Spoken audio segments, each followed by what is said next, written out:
Hello, my name is Matthias and welcome to the FPL Scope and the weekly wildcard draft for Game Week 13.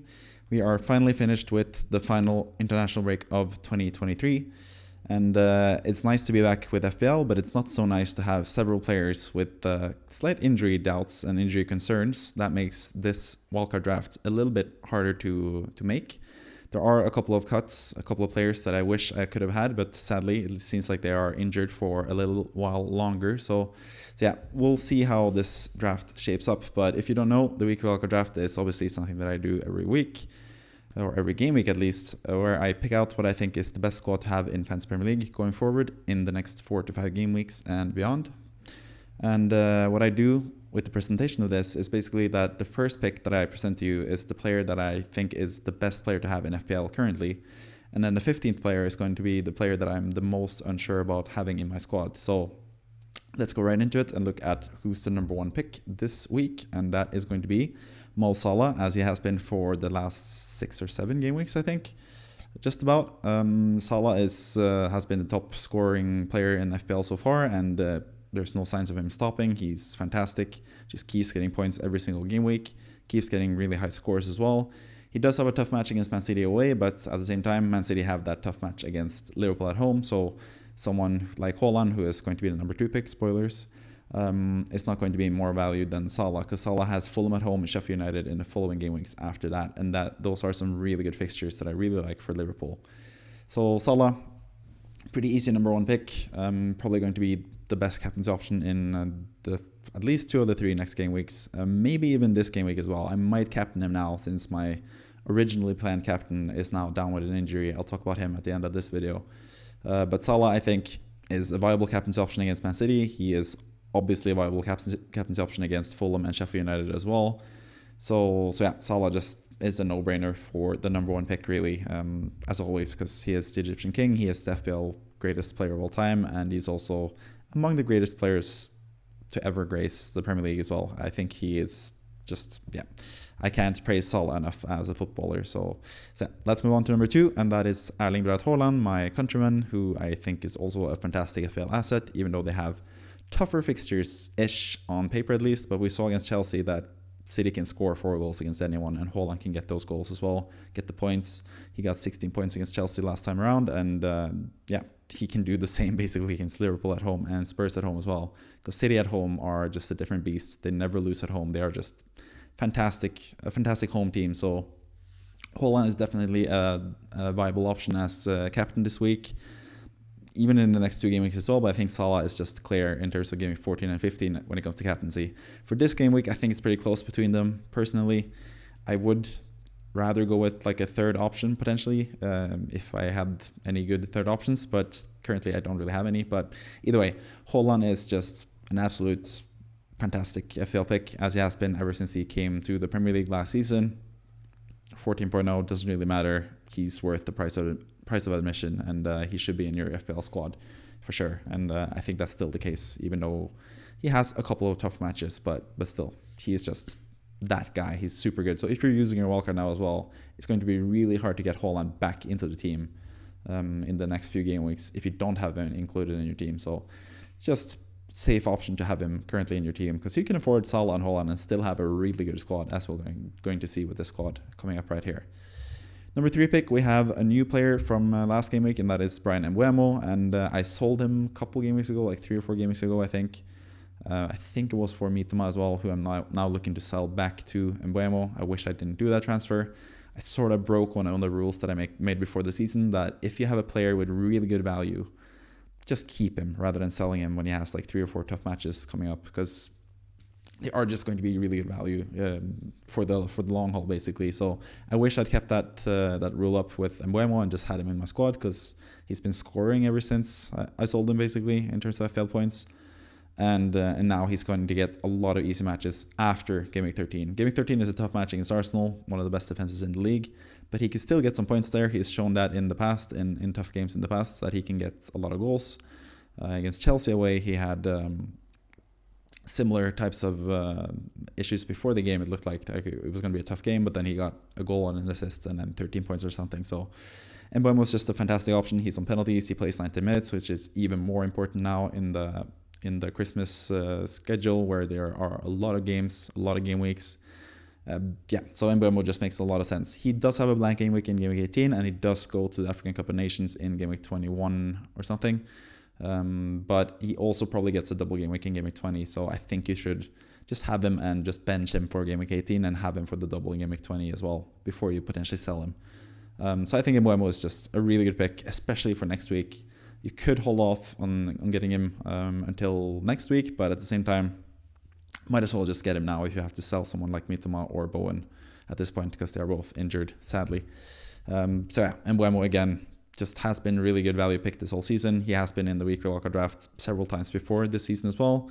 He had that little lull, him and Brentford, around like game week 6 until like 9-ish, where they sort of looked pretty bad, and Mbeumo didn't really look that good either. But before and after that, he's been just fantastic in FPL. So again, just simple, really easy pick, and he should be in any wildcard squad going forward for anyone using the wildcard this week. Next up, we have number 4, and another player that I'm a huge fan of, and that is Gabriel Magalhaes, another player that I think has tremendous value. Sadly for him, he hasn't gotten that many points lately. The only major haul he got the last 4 or 5 game weeks was against Man City, when many people either benched him or didn't have him. That's when he got 8 points from the clean sheet and 2 bonus points. But Arsenal keep producing really good defensive numbers. They keep conceding stupid goals as well, but they are producing really good defensive numbers, and they are also scoring a lot from set pieces. And those 2 ingredients just seems like a perfect match for Gabriel, who is a bonus magnet for what it's worth. And also, if he scores a goal, he can get all the bonus points. He can easily score goals as well. We've seen that in the past. He's a really good threat from set pieces. So I still think Gabriel is the best defensive pick out of all of them, especially with Arsenal's fixtures coming up as well, which are really good. So I expect Gabriel to finally score some points in the next few game weeks. But yeah, once again, I have him as a really high priority pick in FPL and the best defender for me currently, with a lot of a lack of options, I should say, in defense. Not that many good defenders, as you'll see from my defense in this team. I'm not 100% sure about most of the players in defense, but Gabriel is one that I'm 100% sure about. He should be in your squad. Arsenal have really good fixtures, and like I said, he has the great clean sheet potential and the great scoring potential potentially as well. That's a lot of potential. Let's move on to number 5, and we have Darwin Nunez, who has been absolutely on fire lately, especially for Uruguay.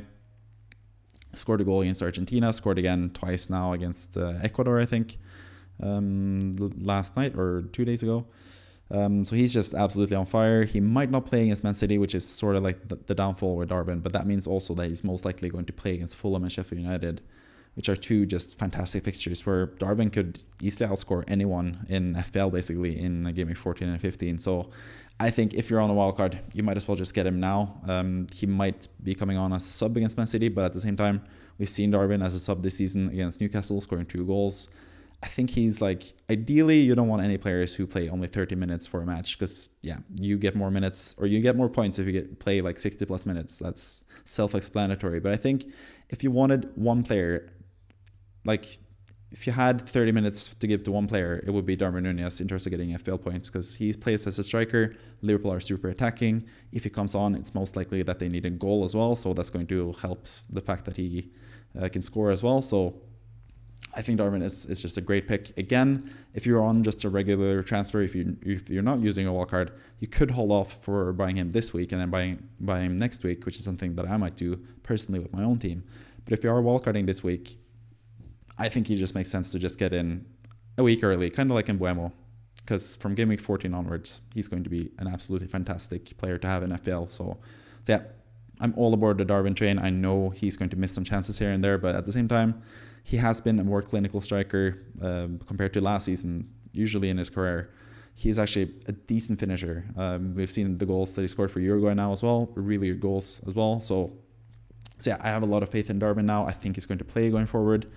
I did drop him last week in the weekly wildcard draft, even though I had him in the Game Week 11 weekly wildcard draft.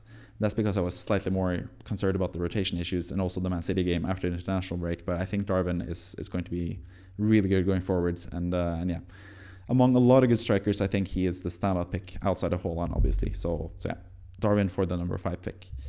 Number 6, we have another really popular pick lately, and that is Cole Palmer, who has just been scoring penalties left and right for Chelsea, and he's also just been a pretty good player in general, getting assists here and there, and has actually had some decent underlying numbers apart from the penalties as well.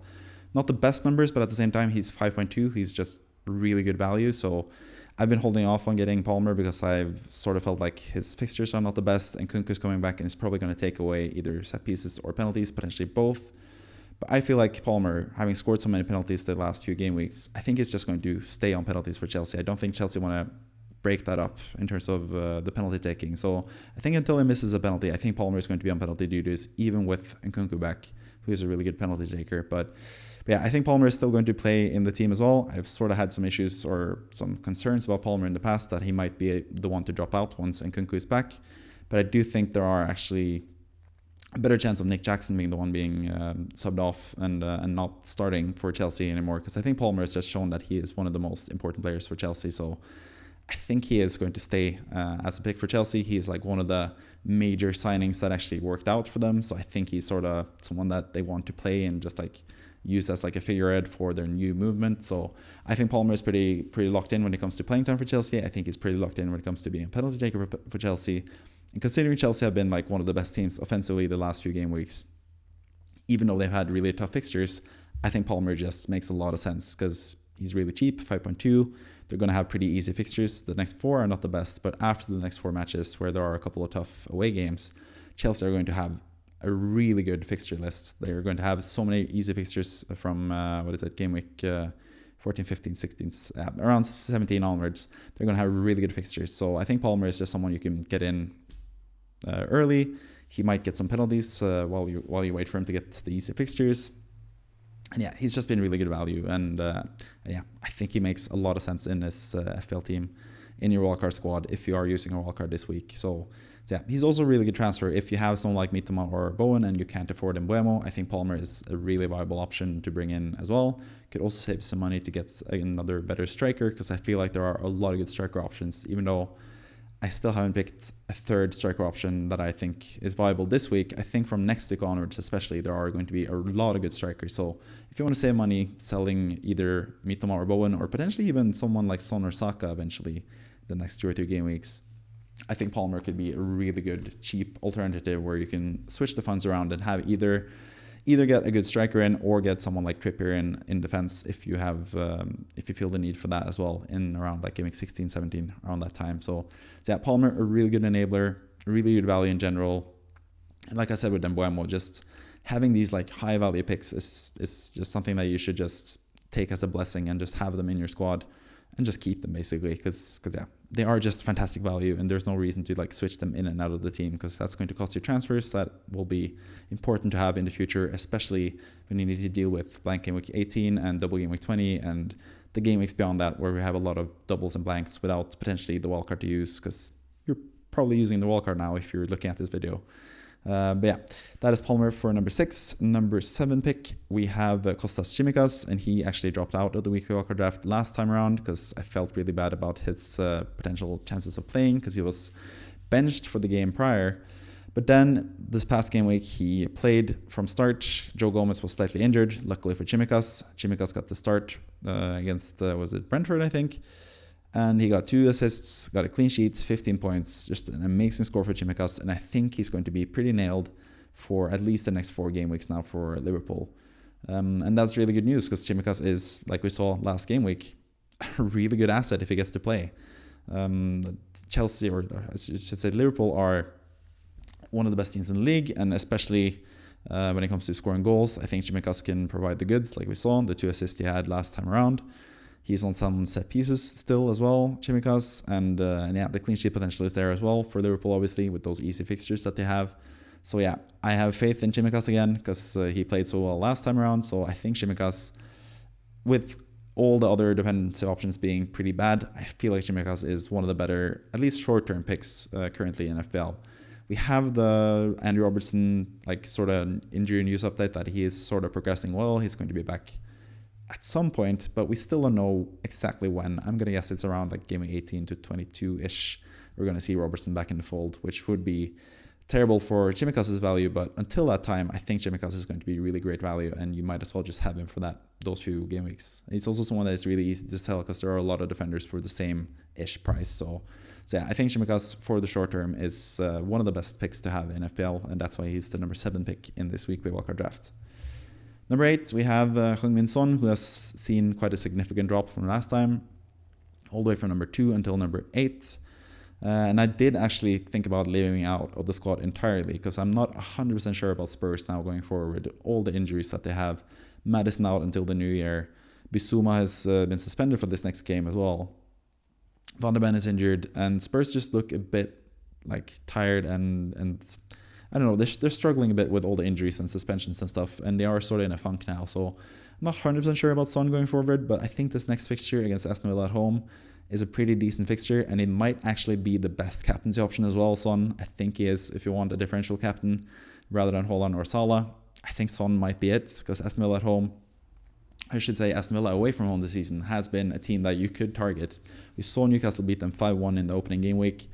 Aston Villa have not been the best away from home. They've been fantastic at their own home ground, but away from home, Aston Villa have not been the best. So I think Son could potentially be good in this game, but at the same time, Spurs, like I said, they are sort of like having to deal with a lot of the injuries and suspensions, and it is affecting them negatively. Against Wolves, it didn't look that good at all. So I think Son is sort of a risk in terms of having him going forward, especially for the price that he is. He's pretty expensive. But at the same time, we've seen Son be so good this season. We've seen Spurs be so good this season as well. Bentancur is also back in the squad. He could be a major boost for them going forward and alleviate some of that pressure that they have now that Maddison is not in the squad. So yeah, I'm not 100% sure about Son when it comes to just Spurs' form and stuff and their fixtures. But in terms of Son being a really good player, we know what he can do in FPL. So it is a risk whether you keep him or you sell him. I think Son is just someone that I wouldn't buy him if I didn't have him, and I wouldn't sell him if I had him, sort of thing, most likely. But at least for this game week, I would give him this one more game week against Aston Villa. If Spurs once again look terrible in this game week and they sorely need Maddison back in the fold, and he's not going to be back until the new year, I think you could easily sell Son before the Man City game next game week. Even though he has a really good, he has a decent track record against Man City. Spurs also have a decent track record against Man City. That's still the toughest game you can have, Man City away. So I think that would be a decent jumping off point for Son, especially if you can get those money or get those funds to get a striker or a defender potentially. A more expensive, someone like Trippier in defense, or a more expensive forward like Isak, for example, or Nkunku, like I mentioned with Palmer. Those are some really good options in attack. So Son is sort of on like the chopping block-ish. He needs to prove his worth against Aston Villa, but at the same time, he could also just all of a sudden score a hat-trick against Aston Villa, and we all seem like idiots for doubting him as an FPL pick. So yeah, that's why he's sort of in the middle of the pack. He's number 8 pick. Not entirely confident in him, but at the same time, I'm too scared to sell him straight away. I just want to give him this one more game to see if Spurs look any better now that they had a couple of weeks now to prepare for the upcoming game weeks without Maddison and those guys that they are going to miss sorely. Number 9, we have Johnston in goal. I had him as high as number 6 last game week, and that was sort of a bit too high because immediately they just conceded 3 goals against Everton, which was quite a lot of goals to concede against Everton, who haven't been the best offensively this season. So I'm not entirely sure about Johnston, or as sure as I was last week. But when it comes to the fixtures, Luton away, West Ham away, and Bournemouth at home, those are some really good fixtures in terms of clean sheets, even though West Ham tend to score and Bournemouth have been sort of on an upward trajectory last couple game weeks. I still think those are really good fixtures. I think Johnston is a really good value goalkeeper. He has been the best value goalkeeper so far in FPL. So I still think he's the best goalkeeper, but I'm not quite as confident in him being the best goalkeeper as I was last game week or before last game week. So yeah, he's down to number 9. But those fixtures and just his value, Crystal Palace's defensive efficiency so far this season as well, I think he is the best goalkeeper currently in FPL. Number 10, we have Jared Branthwaite, who has seen a bit of a rise since last time. I had him number 13 in the last week Wildcard draft. Now he's number 10. I just feel better about Everton as a team in general. They now have the point deduction, and I think that's actually going to be having a positive effect in terms of their play. I think they're just going to be really just like wanting to show that they are a proper Premier League team that needs to stay up, and I think they're going to stay up quite comfortably as well. Branthwaite has just looked really good this whole season, and he's really cheap still. So I think he's the best cheap defender to have in FPL currently, because he is pretty much entirely nailed. I think he is one of the best players for Everton. So yeah, he's really nailed. He plays for a decent team, a team that is better than what we expected before the season. And he has had decent goal threat in the Netherlands when he was on loan in the Netherlands in the Eredivisie last season. So I think he has some goals potentially coming as well at some point this season. But I just really like him for the value that he brings for that really cheap price tag. So that's why he's number 10. Number 11, we have another midfielder that I'm slightly more concerned about now than I have been previously in the season, and that is Bukayo Saka. I was really close to dropping him as well. There are some options. If Jared Bowen, who is not in this team now, was available, fit and available, I would definitely have him in the team, and then Saka would probably be the one to make way, either him or Son. So yeah, Saka sort of survives just because Bowen is injured, and also Mohamed Kudus, who's the backup for Bowen, is also struggling a little bit with a back injury. That's sort of why Saka has clung on to a place in the team, but at the same time, we know what we can get from Saka, and that is just pretty much consistent point returns. He just seems to be getting 5, 6, 7 points each and every game week. It's just, he sort of feels like he's capped with that number. Last year he had a couple of explosive games, but so far this season he hasn't really had any major explosive games. Makes him a less viable captaincy option. And for the price of 8.5, that's quite a bit when you have quite a few good and cheaper alternatives, both in midfield and attack. So yeah, not entirely sure about Saka, but they do have good fixtures. Arsenal are going to score and win most games. So Saka as the penalty taker seems like still a really good option. I wouldn't dare going without him, I guess. Again, he's someone that's really hard to sell if you just have him regularly, but if you're on a wildcard, I think it's more of a question if you want to keep him or not, because you can make a lot of good changes to your squad if you don't have Saka in your team. So yeah, Saka is a slight concern, but at the same time, the fixtures and Arsenal just being a really good team, and him being the penalty taker and playing at least 90 minutes as well every single game with the festive period coming up, I think he's still a really good pick to have. So that's why he's number 11. Let's move on to number 12, and that is Jamal Lascelles, who's also another player that keeps his place from last week's weekly wildcard draft, or last game week's weekly wildcard draft. He has dropped down from number 7 till number 12, and that's basically because there have been some positive news in terms of Botman's injury. And Botman is someone that, when he's back into the fold for Newcastle, that's basically going to drop Lascelles out of the team. So that's why I'm not quite as confident in Lascelles going forward.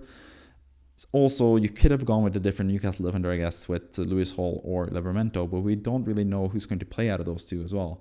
If Livramento was nailed on, I think he would be definitely my pick, but I'm still not sure about Livramento starting for Newcastle, even though he has been fantastic for them, and I think he's really one of the best right backs in the league. But he's also playing behind the probably best right back in the league in Kieran Trippier, so yeah, it's a tough thing for Livramento. So I think Lascelles, all the while Botman is injured, he is a safer option, but it just depends to see how long Botman will be out. And as we know from Eddie Howe, he's not going to give us a really concrete answer on that. So it's just really hard to know. But at the same time, Lascelles is just super cheap. He's someone you can just have on your bench, even if Botman comes back. It's not that big of a deal because Lascelles is most likely someone you're going to bench most weeks anyway. Him and Branthwaite, you can sort of rotate between them for the cheapest defender spot. So yeah, his price makes him a viable option, but Botman's potential return is slightly concerning for Lascelles, and yeah, that's why I'm having him as number 12. Number 13, we have another sort of controversial pick, and that is Reece James. I have sort of been at the forefront of saying that James can't really be considered one of the best right backs in the world because he never plays. He always seems to get injured within 2 or 3 weeks when he's healthy, and that's always the worry with James. If Reece James was just we knew he was going to be fully fit for the rest of the season, he'd be my number 1 pick in terms of defenders in general, because he's just so good. We know when he's fully fit. Of course, he is, in my opinion as well, the best right back in the world when he's fit, but he's just never fit. So that's why he's number 13 in this list, and why I'm slightly hesitant to add him into the squad. But he's looked good. Chelsea have looked good offensively. They will get better fixtures pretty soon as well. I think if you could tell me that Reece James played for the next 10 game weeks without getting injured, he'd be such a no-brainer in this team that, yeah, it would be really easy to have him. But yeah, it's always the injuries with Reece James. So hopefully he can stay healthy. He's just such a good player. He's also the captain for Chelsea as well. It would be really important for Chelsea to have. Could be one of the good reasons. Both him and Nkunku coming back from injury and playing consistently going forward could be the turning point of the season for Chelsea. So yeah, Reece James has some good fixtures, plays against Brighton at home in game week 14, and we've seen him score against Brighton in the past as well. So yeah, maybe that will be like his big coming out party where he scores and everyone jumps on the bandwagon. So why not be a little early and have him while he's injury free, I guess. So I think he's probably going to be in the wildcard squad until he gets injured, because yeah, if you have the chance to bring him in for just one game week, why not bring him in? Because he's such a good pick. So when he's healthy. So yeah, he comes in at number 13, Reece James. But yeah, fingers crossed he doesn't get any injuries. But we most likely know it's going to happen. But yeah, when that time comes, I guess you have to sell him. But for now, I think it's a good pick to have in FPL. Number 14, we have Cameron Archer, and I did really think about selling him because there are so many enticing forward options that we have.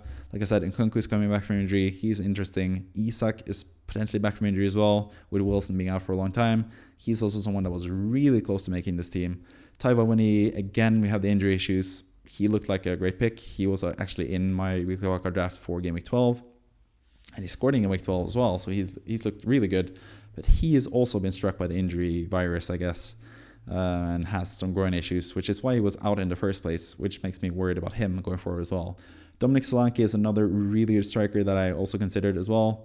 Bournemouth have some decent-ish fixtures. I don't think they have like the best fixtures. I think the fixture ticker on in the FPL website is sort of lying a bit to you because some of those fixtures are tougher than it looks. But Solanke is also a great option, the penalty taker and 90-minute man most likely for Bournemouth going forward. Bournemouth who are kind of turning it around. So Solanke and Isak, I think, were the closest to being in this team. But in the end, I went for Archer, the cheap Archer, just to fit in Saka or Son because I couldn't find the good midfield options. But if Bowen, for example, was fully fit to play this game week, I would drop probably Saka for Bowen or Son for Bowen, and then use the money to go from Archer to someone like Solanke if I had the money for that, or for Isak if I had the money for that. You also have Nkunku as well.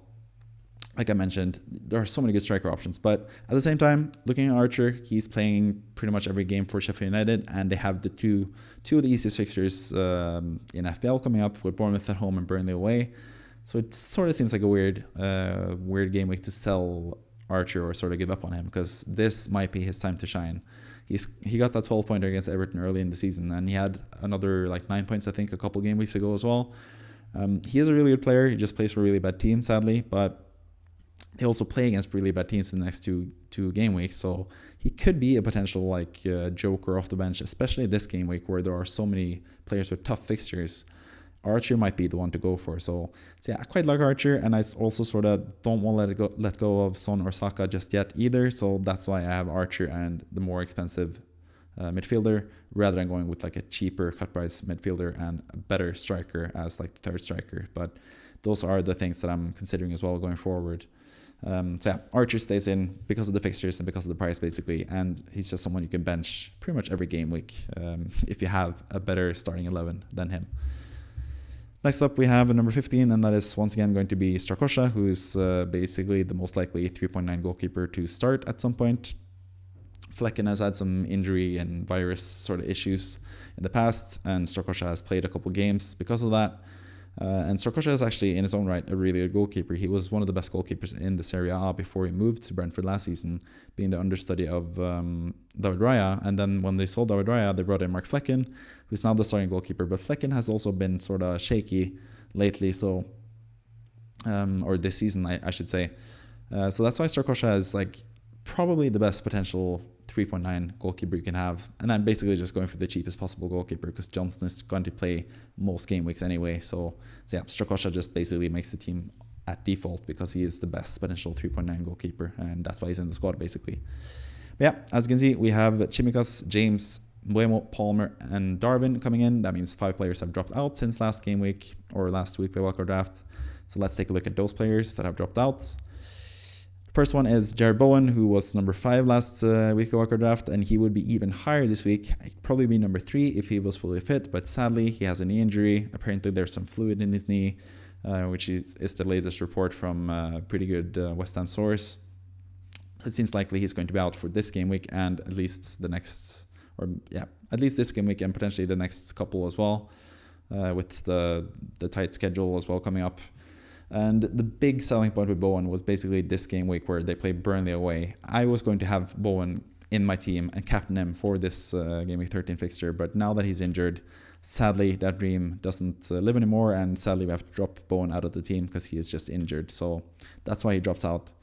Then we have Matty Cash in defense. Aston Villa have some tougher fixtures coming up. I don't think the Spurs fixture and Bournemouth fixture in the next two are that bad. So personally, as someone with Matty Cash in my own FPL squad, I'm probably going to hold on to him for those 2 game weeks because I think there are some, again, with both the defenders and the forwards, I feel like in game week 14 and 15, there are better options potentially presenting themselves than what we have now in game week 13. So personally, I'm going to keep Cash in my own team, but if you're on a wildcard, you might as well sell him because he's going to get a lot of tough matches coming up. After the Bournemouth and the Spurs fixture, they have Man City and Arsenal, 2 game weeks in a row, which are the 2 toughest fixtures in the league, basically. So that's why Matty Cash is sort of not worth the price anymore. He's not worth the cash, I guess you could say. The tired old cash pun. But either way, he drops out of the weekly wildcard draft, but I still think he is a decent pick for at least the next 2 game weeks in FPL. So I wouldn't be too stressed if you have Cash in your team. And I wouldn't be too stressed about the yellow flag either. It seems like he's going to be fully healthy, but it was just the fact that he was staying away from international games because he wanted to be fully healed after a slight shoulder issue against Nottingham Forest last time around. So Cash is a good pick, but I just feel like there are better value picks with the fixtures that Aston Villa have coming up. So that's why he's dropped out. Awoniyi, again, it's an injury-related thing. It seems like he's has some recurring groin issues. That is going to make it a bit of an issue for him. I was pretty excited about having him in the weekly wildcard draft last time around, but now that he's injured, can't really be that excited anymore. And like I said, like I mentioned with Archer, there are so many good forward options potentially in the next 2 game weeks that, you can't really go with someone who's like a slight injury doubt for the next 2 game weeks. So that's why Awoniyi has dropped out. Then we have Anthony Gordon, who played as a striker last time around, and that actually hampered his FPL appeal. So maybe he'll be better now that Isak is back starting. But at the same time, looking at Newcastle's fixtures, not the best. Chelsea, Man United, Everton away, Spurs away. Not the best fixtures, so that's why Gordon has dropped out. He could be someone that you have rather than Saka or Son, like I mentioned as well, to make way for a better striker. But I'm just not 100% sure about Newcastle going forward with all the injuries that they have. I think both Newcastle and Spurs were like some of the hottest teams, or the players from those teams were some of the hottest prospects in FPL earlier in the season. But now that they are both struggling with some injuries and not having the best squads in general, and with the schedule coming up in December and stuff being tough, I think it's easier to let those people go. And Gordon is one of those casualties, I guess, from that. But I still think he's a pretty good value pick. So he's not the worst player to keep either.